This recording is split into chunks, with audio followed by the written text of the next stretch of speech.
Il y a 2 mouettes pygmées en fait. C'est proprement incroyable. Regarde-moi ça. Ah, c'est merveilleux. C'est merveilleux. Ah, je pleurais, je te jure.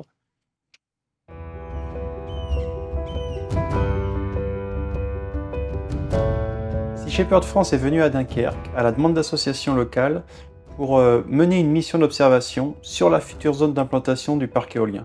Le sujet principal ici, au large de Dunkerque, c'est qu'on est au début de l'entonnoir qui concentre les oiseaux migrateurs qui viennent d'Europe du Nord et qui vont vers les eaux tropicales d'Afrique ou dans le golfe de Gascogne, qui les concentre entre l'Angleterre et la France. Donc ils passent en assez grand nombre.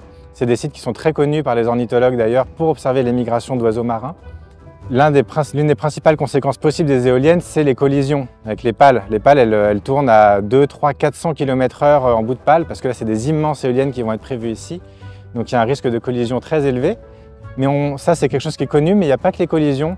Les éoliennes en large, elles génèrent aussi des pertes d'habitat. Il y a beaucoup d'oiseaux qui y vont et qui risquent de rentrer en collision, soit au contraire qui les évitent, qui n'y vont plus du tout.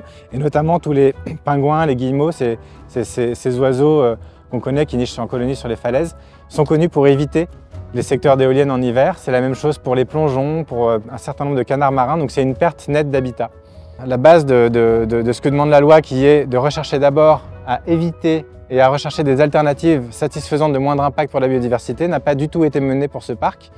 Donc on est dans un cas où, à différents échelons, la réglementation de base en matière d'espèces protégées n'a pas été suivie du tout. Sea Shepherd France a mis un bateau à disposition pour emmener à bord des ornithologues afin de pallier à la pauvreté des études d'impact menées par le porteur de projet. Les études d'impact n'ont eu lieu que sur quelques jours à travers l'année et sont donc insuffisantes pour avoir une vision précise de la situation et les enjeux pour la biodiversité. Il faut être dedans, il faut en manger là, du sel un peu là, pour comprendre, parce que c'est un enjeu qui est fondamentalement... C'est dramatique. On pourrait être sur une chose dramatique. Un oiseau comme le fuffin fuligineux qui fait le tour de l'Atlantique, qui repasse par ici, qui va se prendre un coup de pale après être remonté depuis l'Atlantique Sud, c'est un truc de dingue. On ne peut pas mettre ça en danger, on ne peut pas prendre ça à la légère. Là, on a pu être en situation de percevoir finement les choses, et c'est ahurissant ce qui passe ici ou ce qui doit passer. Et là, on vient d'en prendre conscience, tous, même des papillons nous visitent, des libellules, c'est incroyable ce qui passe par ici. Regarde-moi ça. Descendez un peu, ça va être dangereux bientôt. Bah, t'imagines d'où ça vient tellement loin, il doit avoir faim sur sa route, lui. Il part au large de l'Afrique passer l'hiver, là, il est... Un oiseau comme ça, il peut descendre jusqu'en Afrique du Sud, hein, pour hiverner. C'est juste un truc qui est dingue. Et puis il a niché en Islande, il a pu nicher au Groenland, il a pu nicher... C'est quand même dingo, quoi. On ne peut pas se permettre d'avoir une expertise qui soit pas complète, elle sera jamais complète, mais plus aboutie pour vraiment prendre conscience de l'importance des conséquences et de ce qui s'y passe, en fait. L'objectif, c'est de compléter la donnée naturaliste en observant un maximum d'oiseaux. Et on sait qu'ici, il y a une concentration d'oiseaux incroyable, hein, c'est une fenêtre ouverte sur le monde, parce qu'on a des oiseaux du monde entier qui circulent en toute saison. Et comme on est dans un rétrécissement de la mer du Nord, entre mer du Nord et Manche Atlantique, il y passe des centaines, des milliers, des millions d'oiseaux, des terrestres, des marins, des côtiers, des petits, des gros, des hélices qui tournent à 400 à l'heure, dans un site Natura 2000 qui a été décrété par l'Europe parce que c'est un site fragile, parce que justement il passe notamment tous ces oiseaux, implanter des grands moulins à vent, si utiles soient-ils, ils sont mal placés. Il y a plein d'endroits ailleurs dans les océans où ça peut causer des dommages, mais ici plus que tout, puisqu'on est dans une concentration. Ici c'est une voie naturelle pour les oiseaux, c'est une voie à haut débit, ça passe tout le temps, en hauteur, au ras de l'eau, à 30 mètres, 40 mètres.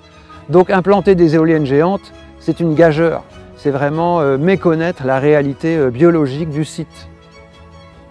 Le projet est spécial par la dimension gigantesque des éoliennes. Elles sont énormes et dans un endroit où il y a un passage d'oiseaux absolument impressionnant, qui est un des plus gros passages, sinon le plus gros au niveau européen.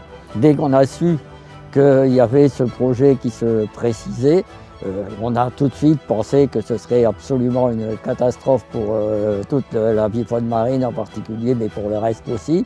Par exemple pour les marsouins, dont on a vu quand même il y a quelques jours une quarantaine d'individus pratiquement en même temps.